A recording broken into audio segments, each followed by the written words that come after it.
I would say if you're going to make an app for agriculture, start with the user. You do design thinking. Don't imagine that farmers need an app or that ICT will make farming better and build an app for farmers. Talk to the farmers. Figure out how they are already using technology that is available to them.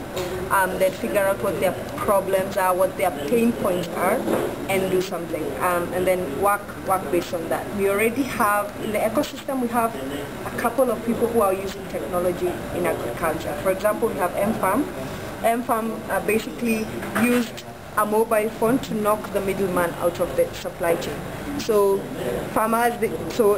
there's farmers on one side and consumers on one side. And what you do is on the M-Farm platform, on their website, and you can also access it on your phone.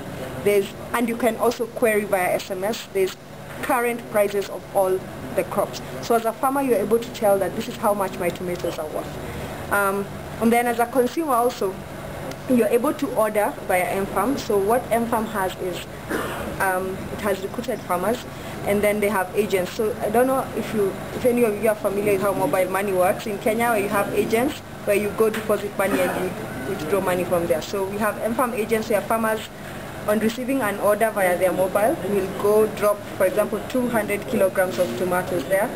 M-Farm will figure out how to take them to Nakumatt, for example, and then they get their money via mobile phone after 48 hours. So that's one of the ways in which technology is enabling agriculture. We have Socotext. I don't know if you've heard about it. Socotext is now a more urban solution where we have a lot of I don't know how you call them, mama mbogas. They sell groceries on the streets in like small sheds. But the thing is that you have to wake up at 5 a.m. and go to the market to buy fresh produce for the day.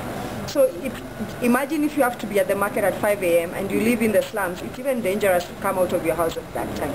So what Socotext does is gets produce in bulk, so has farmers deliver produce in bulk, has them at designated areas near these mama mbogas, near where they live, and so mama mbogas will just send a text, order what they need, and then just go and pick it up.